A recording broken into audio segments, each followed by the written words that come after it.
Dapat andun ako ngayon sa Pilipinas. Mga pangatlong araw na ako nagbabakasyon. Ito yung pangalawang schedule na ibinigay sa akin nung hindi ako matuloy nung April. Pero wala tayong magagawa. Ganun talaga. Hindi pwede sa kasalukuyang sitwasyon. Ay, namimiss ko pinay.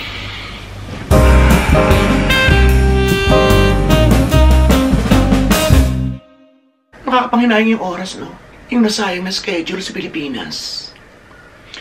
Hindi naman ako makakahingi na ng another schedule dahil magugulo ang schedule para sa buong taon. Para sa buong school year.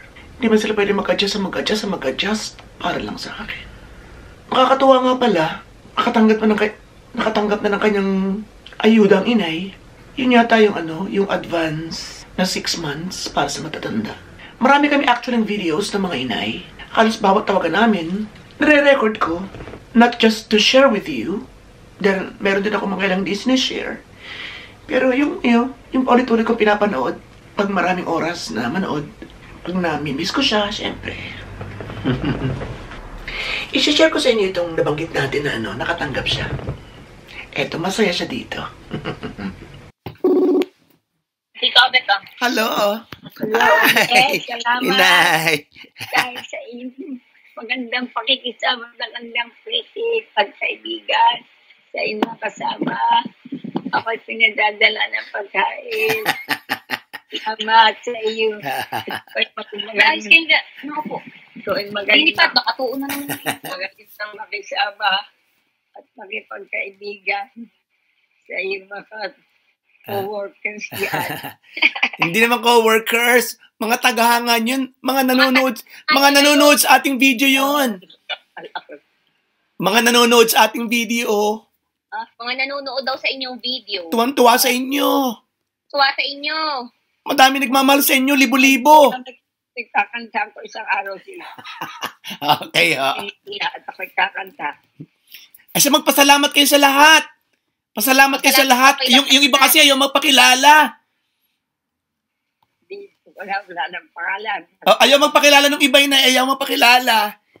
Ayaw magpakilala ng iba batiin nyo na lang. Batiin nyo na lang. Pakigreet. Batiin na lang lahat. Lahat daw, Lola, sa lahat. Sabihin nyo maraming salamat sa lahat. Maraming kong salamat sa lahat na nagbigay sa akin ng kabutihan, kagandahan, loob. Ang pagkain yun ay mula sa puso bilang na ibig sabihin mahal nila ako bilang ina ni Robert Ilagan. Yeah. At saka kwarta, di ba? May padala sa inyong pera. Pang gastos nyo. Salamat at sinindi dahil sa mabuti mong pakikisama. Dahil sa inyong ganda at kabaitan. Dahil daw, Lola, sa inyong ganda. Okay, I love you na may ginagawa ko. Thank you, love you. Gagawa tayo ng video para may pera. Pakis na ka, pakis. Gagay na. Kiss kayo sa akin. Lola, pakis daw. Tataw ka rin. Kiss kayo sa akin. Nakis na. Sa kabila. Sa kabila daw. Tawag ka ulit. Tatawag ulit ako lagi. Ako natawagin ay. Ang tawag mo, lakas sa aking katawan. Siyempre, alam ko yan, inay. Ako, papakinggan ko ang boses mo. Sige, inay. I love you. I love you. Bye-bye. Bye-bye, Ira. Thank you, Ira. Tito, bye-bye. Bye-bye. Ay, bakit meron nang inay na blue sa kamay? Sa finger? Kumuha ng pension. Bumoto ba? Bumoto?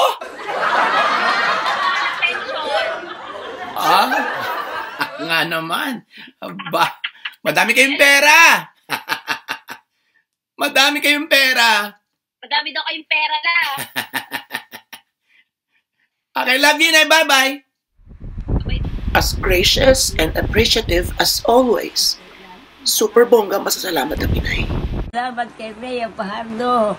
Nagbigay sa akin ng maraming pagkain makapagpapalakas sa aking katawan. Maraming po salamat. Bahala na ang Diyos na gumanti sa inyong mga kagandahang loob. Hapon po, maraming pong salamat kay Binibining Rebecca Latoga sa nagbigay sa akin ng mga pagkain, mga bubusog at nakakapagpalakas sa akin. Maraming pong salamat. Thank you very much. Diba? At nakakatuwa sa aming barangay. Ang mga inay ay ilang beses pa rin naaabutan ng mga grocery at mga kung ano pa mga tulong. Kahit may kamag-anak sa abroad, sana, nasabi ko na to before, diba? Gusto ko lang ulitin na sana, saan mang lugar sa Pilipinas. Basta meron Pinoy na nangangailangan. Kaysa daw may kamag-anak sa abroad o wala, bigyan kung talagang bibigyan lahat. Is bigyan. Kung hindi nila kailangan, siguro may magkukusa na yung mga pinagbigyan ninyo na i-extend yun sa iba. Diba mahalaga? Nabigyan lahat sa ganito mga pagkakataon. Lahat kong lahat. Kasi lahat is apektado. Diba? Kagaya ko. Apektado rin kami dito. Wala nga trabaho, diba? Buti may YouTube. At hindi rin naman ako magiging ayos sa YouTube kung wala kayo. Diba? So, buti may YouTube. Buti merong kayo. Oo, diba? At, nako, bukod sa marami mga nagpapadala, kagaya nga ni na Rebecca at saka ni na Rhea, actually marami pa, is meron din mga taga-ibang bansa. Oo naman, world class ang inay. World famous na lola at inay. So marami mga taga-suporta ang nagpapahatid ang kanilang pagmamahal sa iba't ibang mga pamamaraan. Ito yung isang grupo ng mga taga-Austria na ipinakita rin na kanilang bumubuhos sa pagmamahal sa ating inay. Ito na yung sinasabi kong bisita ng inay.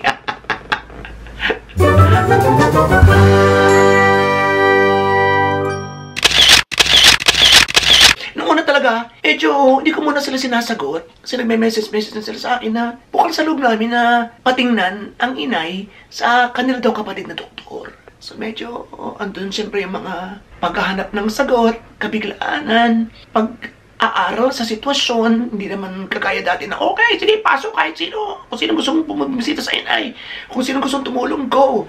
Siyempre meron tayong mga ilang iniingatan, lalo pa matanda ng inay. Tapos, hindi ko sila personal na kilala. Hanggang sa makadikit-dikit na, naging estudyante ko pala, yung misis ng kanilang kapatid na doktor, na si Christine. So yun, sumagot ako sa kanila at pumayag ako. Tinanggap ko ng buong puso ang kanilang iniaalok na tulong. At pagmamahal sa inay. So, lubos ako nagpapasalamat kay Miss Belen at 10 ng kanyang mga kapatid at mga kapamilya sa kanilang pagmamahal sa inay. According sa kanya, inay reminds them of their very own inay who passed away in 2011. That's why they enjoy Robotology videos, particularly those which feature our beloved inay. So, paspas ako! Kasi nga nagpadala ng picture, diba? So, paspas ako ng balik-baliktad pa yung t-shirt ko. Kasi para maabot, baka mamaya biglang wala na, nakakaya, gusto ko maabot si Doc at makausap sila ng personal, mapasalamatan sila ni Christine. So, yun, konting pulbo-pulbo, ganyan-ganyan, nanharap na ako sa camera. Diyos ko, magkausap na kami na Emma. Eto. Hello? Hello? Kumusta ang inay? Nakita mo yung picture na sinend ko? May picture ako yung sinend sa iyo, nagparito si doktor. Wala na baga? Ay, wala na. Babatiin ko sana. Nagmamadali kasi. Nagpulbo pa naman ako. Nagmamadali at pupunta pa daw siya ng Socorro. Sige. Ay, ba't biglang dumalaw? Tinawagan mo? Ay, hindi. Nung isang araw ko pa yung tinawagan. Okay. Ay, hindi nga agad siya nakaparini at busy nga daw siya. Ayun. Ay, di ayon. Paspas ako. Parang ang ire-resitahan daw niya ng gamot na, dahil sabi ng inay, minsan inahapdi ang kanyang sikmura. Ay, di may paiinom siyang gamot. Re-resitahan siya ng gamot tapos. Ay, pero kailangan kailangan ding ma-relay yan o masabi sa kanyang regular na doktor. Baka mamaya kasi ayon sa kasaysayan ng kanyang sakit, baka hindi alam ni doktor ang mga pinanggalingan ng mga sakit. Di sinabi ko naman. Tapos, tawag dito, ang inay daw ay maputla. Yung mga kuko daw ng inay walang dugo. Di aanuhan niya rerestahan niya ng by vitamin sa dugo. Tapos, pagka daw maganda na ang sitwasyon sa labas at wala nang mga ganyan-ganyan, ang inay daw ipapakonfine niya ng isang araw para makuhanan siya ng mag-test lahat ang kuha ng kanyang katawan. Pero magpapaparito daw siya ng medtech. Pakukunan ng inay ng ihi at saka ng dugo. Ang aming chat kasama na yung pakikipag-usap ko sa inay ay naputol. Nagkaroon ng technical problem kung kaya't hindi na-save sa aking computer ang kabuuan ng video. Kaya, pasensya na po. Ayun, wala na pala. So, nakakatuwa, di ba? Ang daming nagmamahal kay Madir. Ito yung huli naming usapan ng inay. Gusto ko rin i-share sa inyo. Hindi ko na i-share itong isa yung para siyang si Catriona Gray. Ito na lang. Aba. Hello. Hello, Nay. Salamat naman. Alaala mo ang inay. Di kayo lagi naman, oo. Ha? Lagi man din. Di kayo lagi ako natawag. Minsan ay tulog kayo. Hindi ko na kayo pinapagising. Buti naman. Binisita kayo ni Doktor dyan, ano? Kumusta kayo? Kumusta si Doktor? Kaibigan mo nga kayo. Ano, mga taga-suporta natin. Pinapanood yung mga video natin. Oh, Lim nga ka. Aba, hindi. Ano ito? Doktor. Ano ang pangalan? Limutan ko na. Doktor. Nakalimutan natin. Magpantay. Magpantay. Doktor, magpantay. Yung taganawan. Magtibay, Doktor, magtibay. Ay, oo. Ayun, Doktor, magtibay. Taganawan. Ay mga tagapanood ng ating video, yung mga kapatid niyang babaeng nurse sa Austria. Ay, yung mga kapatid niya is ating followers sa YouTube at sa Facebook. Nakikita niya kayo, napapanood niya kayo. So, sumulat sa akin na meron silang kapatid na doktor sa Nauhan, is willing sila na patingnan kayo, wala kayong gagastusin. Libre yung pagdalaw-dalaw niya sa inyo. Kagabi, nandito. Nung isang araw ho.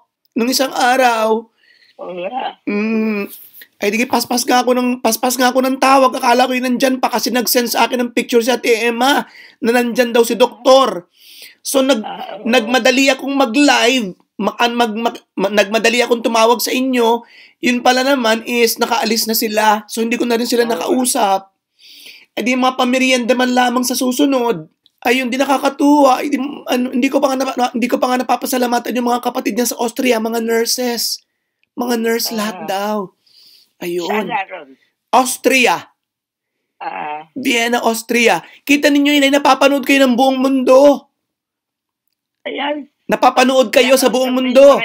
Taga-Austria. Ha? Sabi ako'y tawagan. Sige, patatawagan ko sila sa inyo. Ibibigay. Baka may maliligaw. Baka may nurse na maliligaw dito sa Kalapan. Ika may ako'y dalawin dito. Malay mo, baka ba pasyat dito. Sige, sasabihin natin, natawagan kayo. Marami kayong fans. Hindi nyo lang nakikita at nararamdaman. Maraming nanonood sa inyo, inay, sa buong. Naputol na naman tayo. Kailangan ko niyatang ipagawa itong computer ko. So yun, nakakatuwang makitang inay sa kanyang innocent aura na wala siyang kamalay-malay sa napakaraming taong nanonood sa kanya. Sa impact na nagagawa niya sa buhay ng iba. Kahit nakahiga lang siya sa kanyang kama. Mixed emotions actually. Nalulungkot din ako na mahina na siya para mas lubos niyang maipagdiwang ang suportang nakakamit ko sa inyo, sa libo-libong mga taong nanonood sa aking mga palabas.